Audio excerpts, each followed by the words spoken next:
Race fans, as you can see, we're here with Rick Hulson, driver of the number 18.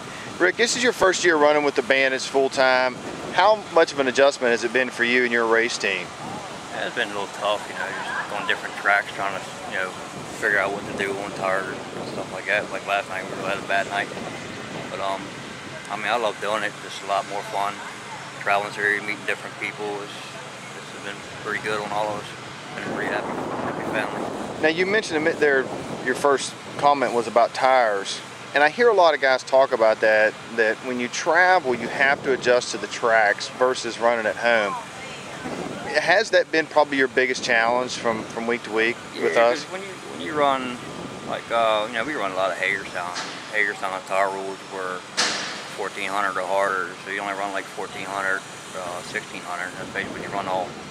So really, when you do tires, it really doesn't matter. There's no tire choice. It's the only choice you have. But then when you come to different racetracks, then you got to learn the track service. You got to learn how to do tire prep and stuff like that. That's been the toughest challenge for us all year so far. Do you feel like because you're racing against better competition that when you go back to your home track, you have somewhat of an advantage going back home? Yeah, it's not been bad for us. Like I said, when you go to different tracks, different tire preps, make the car work a little better. And when you go back, you know what you can do different to your tires when you go. Even though that's your tire choice you have, you can do different prep to the tires to get them to come in faster, work better all night long, Now, Rick, our series is basically two different types of qualifying. We either do pill draw and then go into your heats, or we will do time trials, and that determines your heat lineup. Which one fits your driving style better? Well, this year has been pretty bad for both of them. I'm real bad in drawing pills, and I can say I'm probably the worst time trialer that I can tell, but you couldn't prove that by at Hagerstown, set the track record up there, but it doesn't really matter. It's still pill draw for your time trial. Like track like tonight, you really want a low pill draw because the track's going to stay, pretty moist and tight fast. But, once you get down to your 40th car or whatever, the track's going to go away. So, that showed at Hagerstown. I was one of the first cars out at Hagerstown. Right.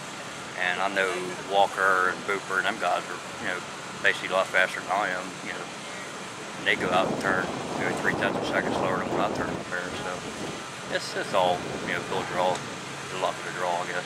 Rick, out of all the tracks that we travel to, which one do you feel like fits your driving style the best? I'd probably say VMS. Hagerstown, I've done a lot of laps around Hagerstown. VMS is pretty good, but I like the challenge. Different tracks, different aspects of it. A track like tonight, Eastside and Natural Bridge, they're more of a slick track. It's not my driving style, but you got to adapt to it and try to do the best you can. If you were to make one change within this series, if you were in my shoes as a promoter, what would be the biggest thing that you would try to concentrate on? I like the way it is. That's why I keep coming every race you run. I like the way you're doing things. Last week wasn't really all that great. You got your promoters on your back.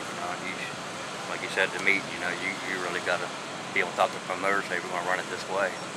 But there was a lot of guys there last week that was unhappy with the outcome. For one, my tires were pretty much gone, so I'm kind of glad it happened the way it happened. I got a third place finish out of it, but that's it really. You guys are doing a great job. I hope we can get a little bit more sponsorship and come back next year and run the whole series again next year. Well, we really appreciate you guys supporting us. Not just you, but everybody, and not only you, but the sponsors, Who's Your Tire, everybody that's involved with us. Right. Now, your friend Bruce Kane, he ran with us last year, finished in the top 5 in points. This year he's kind of been hit and miss. I know he helps you out a good bit with your race team. Do you think he's going to come back and catch a couple races here later in the year? Yeah, he said he wouldn't come down here because it didn't fit his style, his driving style.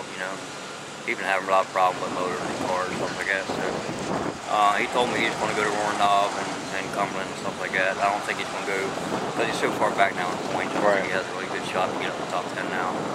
So I think over the winter he's really going to get his stuff together and come back and try it again next year. Now, Rick, next year we're going with the smaller motor package. We're eliminating the bigger motors, and then hopefully the year after that, we'll even eliminate the aluminum heads. Do you think that's going to help us grow to where we need to be?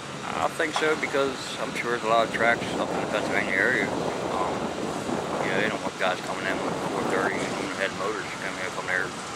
Like Walker, I think he's got a big SB2 motor he's running. I know that thing put that over 800 horsepower. When you got 800 horsepower against guys like Hager's telling us, sports rules up there, 500 horsepower, it's pretty tough, and I think that's why a lot of promoters won't really want to go with you guys this year. But I think if you do it, I think it'd be a real good deal. Well, we're trying to do things right for you guys and keep the cost down. That's the biggest reason why a lot of these drivers run.